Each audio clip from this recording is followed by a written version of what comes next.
Welcome back to another episode of Written for Admonition, Studies in the Old Testament. We're continuing our conversation today about the Anointed One. We introduced him last discussion that we had concerning him and his origin, and we learned a great deal about him and where he would come from and the type of person that he was. And fundamentally, you recall from that conversation, we discovered that we're dealing with one who is a human, most certainly, who is a ruler, yes, but has a lot more going on than might initially meet the eye. And that's what leads us to talk not only about who he was, but also who he would be and what he would do, more importantly. And I think we've got to start with the conversation about the fact that the expectation that the Israelites had was not really what the reality was going to be. And that's why you see in the New Testament so much opposition to Christ, who claimed multiple times to be the Messiah and proved that he fulfilled these prophecies. But you see a lot of opposition to him and to who he was and what he claimed to be. And it's because the expectation that the Israelites had by the time of Jesus Christ was that the Messiah was a mighty warrior king. They're thinking of Psalms that talk about the Lord sending down fire and brimstone upon his enemies and subduing his foes, and on it goes. And the Psalms do say those things. The prophecies do, to an extent, say those things. But there's also just as many passages that would indicate that maybe those things that are said are not meant to be taken at face value, and the subduing that's mentioned in those passages is not through violence, as the Israelites might have anticipated. They were in a situation where they wanted to be liberated. They were under Roman oppression. They wanted to be independent once again and have a revival of their golden ages under Solomon, for example. That's what they were looking forward to with the Messiah, but that's not who he was going to be, and it's really not even what the Old Testament said he would do to begin with. Now, again, I want to be clear about something, and we have to be fair about this whenever we come across this conversation. When we're in that type of circumstance, we're looking for something specific, like liberation. It's very easy to read into things that don't really exist or that are maybe intended to say something else, but we think they say something that are more in line with our expectations. Human beings do that all the time. So we're not trying to fault those that felt this way in the first century, although it did lead them to do some pretty heinous things. But we have to understand that that was a situation in which they found themselves.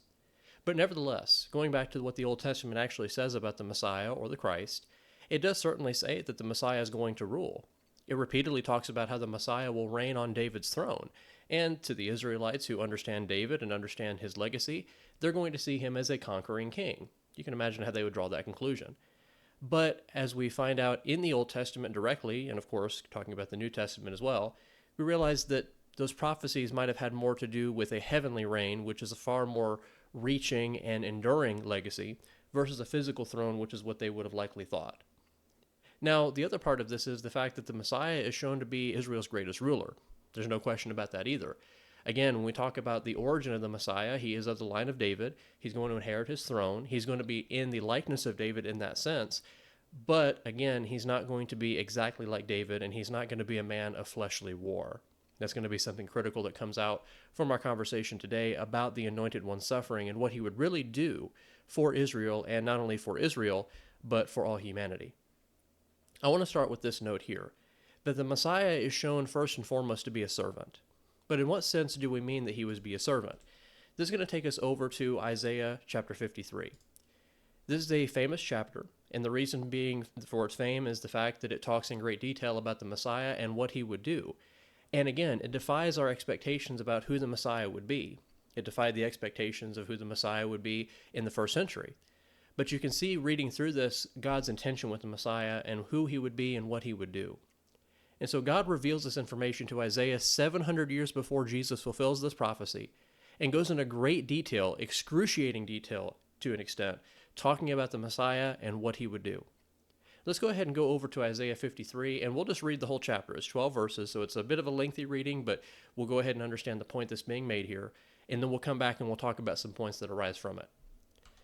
So we're in Isaiah chapter 53, starting with verse 1 and reading on down to verse 12, so the whole chapter. Who has believed our report, and to whom has the arm of the Lord been revealed? For he shall grow up before him as a tender plant, and as a root out of dry ground. He has no form or comeliness, and when we see him, there is no beauty that we should desire him.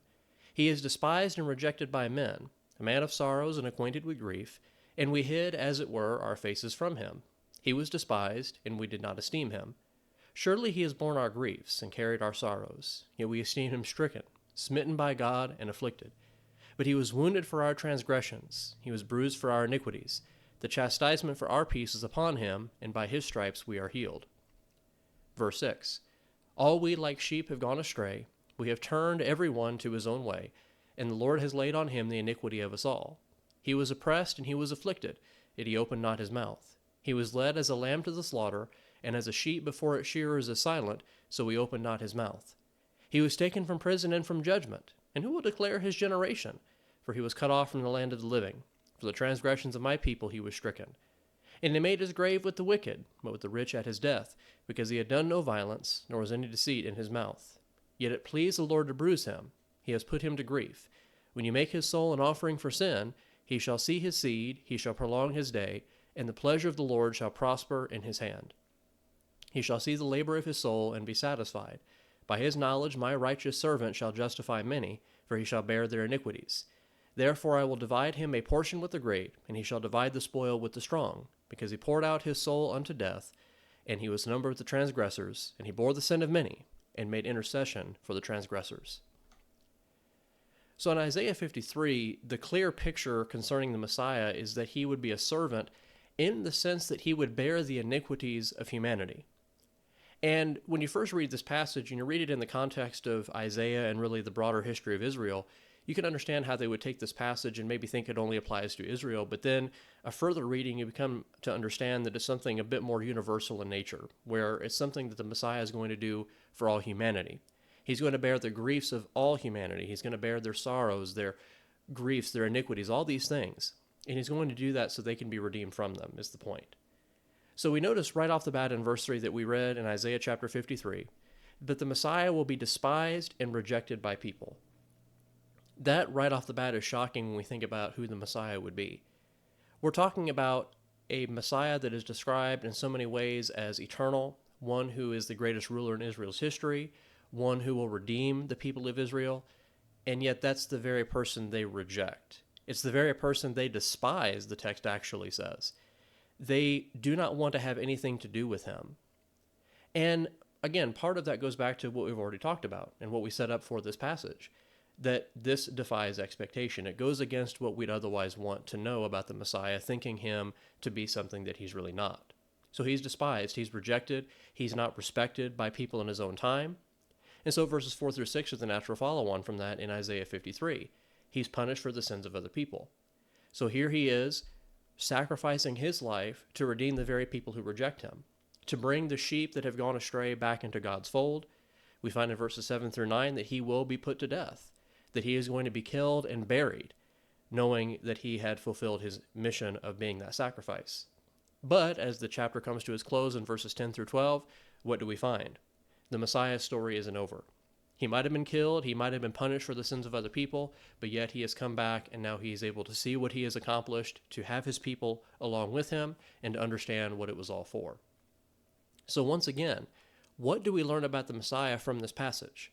There's a lot of details we could get into here, but the key detail I want to emerge from this conversation is this. The Messiah would be a servant. Through and through, he would be a servant. Would he be a ruler? No question. Would he be the greatest ruler Israel had ever known? Without a doubt. Would he be mighty and strong? Again, absolutely no question in any respect there. But at the same time, we balance that with what we find in Isaiah 53, that he would be a servant who would sacrifice his life for the sake of others, who would lay it all on the line so that they could be redeemed. That is the picture the Old Testament gives us of the Messiah 700 years before he came along. But that's not the only thing we learn about the Messiah and what he was going to do. There's also a passage in the book of Ezekiel that deals with the Messiah and what he would do as far as being a shepherd. Now, understand something about shepherds in the Old Testament. This is an image that to us may not make a lot of sense because we don't see shepherds that frequently, and if we do, it's usually in different settings that are not necessarily what they would have seen in the first century or even prior to that in the Old Testament time. But a shepherd is someone that tends to a flock of sheep. He's leading the sheep to safe places, he's protecting them from danger, he's making sure they have everything that they need. He is a leader in that respect. And that's precisely why that image of a shepherd becomes something that is used all throughout the Bible to describe leaders. Because it's a leadership that's based upon care and concern and intimacy, not based upon oppression and hierarchy or anything of that nature. It's something that is rooted really in the idea of service, which goes right along with what we've already talked about. So Ezekiel was told 600 or so years before Jesus came along, before the one that would fulfill this prophecy came along, that God was going to enable the Messiah to be the ruler over his people. But he describes him as a shepherd who is going to save his people from the hands of those that have oppressed them. Now again, the caution there is, once more, we're not talking about a physical kingdom or a physical king doing these things, because this redemption is far deeper and more enduring. It's that redemption from sin. But it all starts in Ezekiel 34 in this conversation about how the previous shepherds of Israel, which is a reference to the kings, the princes, the priests, the prophets, all these different leaders that had been in Israel's history, had really overall led the nation astray. They had not helped them. They had not taught them. They had done things that really were contrary to the will of God. So in contrast to that type of leadership, God is going to raise up a true shepherd, a good shepherd, who will lead his people the way that he desires. Let's go over to Ezekiel chapter 34, and let's read verses 23 through 31 and learn about the shepherding leadership of the Messiah. So again, we're in Ezekiel chapter 34, starting in verse 23 and reading to the end of this chapter. I will establish one shepherd over them, verse 23 says, and he shall feed them, my servant David. He shall feed them and be their shepherd. And I, the Lord, will be their God, and my servant David a prince among them. I, the Lord, have spoken. I will make a covenant of peace with them, and cause wild beasts to cease from the land, and they will dwell safely in the wilderness and sleep in the woods. I will make them and the places all around them, my hill, a blessing, and I will cause showers to come down in their season. There shall be showers of blessing. Then the trees of the field shall yield their fruit, and the earth shall yield her increase. They shall be safe in their land, and they shall know that I am the Lord, when I have broken the bands of their yoke and delivered them from the hand of those who enslave them. And they shall no longer be a prey for the nations, nor shall beasts of the land devour them, but they shall dwell safely, and no one shall make them afraid. I will raise up for them a garden of renown, and they shall no longer be consumed with hunger in the land, nor bear the shame of the Gentiles any more. Thus they shall know that I, the Lord their God, am with them, and they, the house of Israel, are my people, says the Lord God. You are my flock, the flock of my pasture. You are men, and I am your God, says the Lord God. So there's a lot that's going on in this passage, like Isaiah 53, so we won't go into too much detail here other than to talk about the idea of shepherding and what God is going to do to his people and for his people as a result of the leadership of this new shepherd that's coming along in verse 23. So go back up there with me for just a moment. God says, I will establish one shepherd over them, and he shall feed them. In other words, a faithful shepherd that actually does what he's supposed to do. But he identifies this shepherd as my servant David. Does that mean he's going to bring David back from the dead and have him be king again? Well, we know that didn't actually happen, at least not in the physical sense. It is not a literal David coming back in that sense type of situation here. But it's going to be a descendant of David, most certainly, and it's going to be someone who comes in his spirit and likeness in that respect. So we're talking, of course, about a descendant of David, as we've already mentioned in our previous episode. We talked about the Messiah being of the line of David. Here this comes into play once again. We're talking about the Messiah who's in view in verse 23 being my servant David. We see in verse 24 that God will rule over his people. He will be there to take care of them and have them praise his name and bless his name as he blesses them.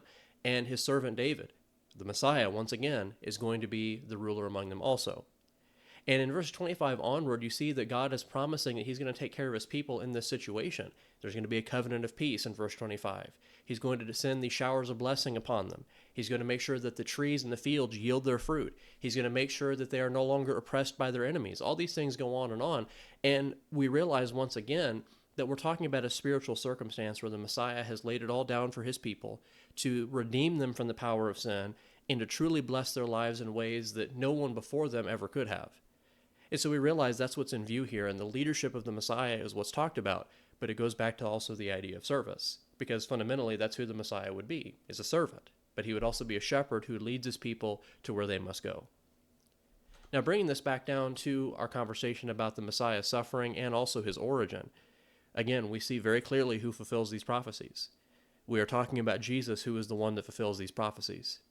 And I would really strongly encourage you to go back and read Isaiah 53 apart from this episode. Just read through it and then think in your mind and connect the dots between that and what you see in the Gospels with Jesus. And just consider how well that lines up with what happens with him. There's so many connections from Isaiah 53 to the story of Jesus where you think, man, if it weren't for the inspiration of the Bible, you'd wonder if this wasn't written after Jesus because it's so accurate and specific to what Jesus did and who he was. But of course, we know it was written 700 years prior to him even existing on this earth to begin with. So that's something I really would encourage you to look at in further detail to understand just how well that connects to the life of Jesus. The same is true of Ezekiel 34 in a different way. We're seeing there that Jesus is depicted as a shepherd, and there's no coincidence that in a place like John chapter 10, what does Jesus refer to himself as? He says, I am the good shepherd. And he goes on to talk about the shepherding that he has and what his intentions are and how he's going to bless the people of God in his shepherding, in contrast to the shepherds that came before, just as Ezekiel 34 talks about. So if you compare Ezekiel chapter 34 and John chapter 10, you'll see not an exact parallel necessarily. Obviously, there's some differences in language there, but they're going to be lining up pretty well because it's Jesus who brings these things to pass, and we see in his life exactly what all these things mean. So the Messiah was not who the people in the first century expected. He was altogether different. That does not mean the prophecies were wrong. It just means they were viewed incorrectly. And that's something we should be mindful of as well. It's very easy for us in our minds, as we've talked about in our episode about his origin and now talking about his suffering, to view Jesus, the Messiah, as someone that he really isn't, and to build up this idea in our mind and this expectation that really doesn't reflect the truth of the scriptures. So we've always got to evaluate whether or not what we see about Jesus and think about him, if that really does line up with the Bible. And if it doesn't, we need to make some adjustments in our mind and our understanding to make sure we stay on the right page with the scriptures and with God. That's all we have for right now concerning the Anointed One suffering. Obviously, there's a lot more detail we could get into, but we'll save that for a different time. And we're going to pick up in another episode in the following weeks here to talk more about the Old Testament. But as always, I thank you for your time and attention to this episode. I hope it's been enlightening to you, and we'll talk again soon. Thank you.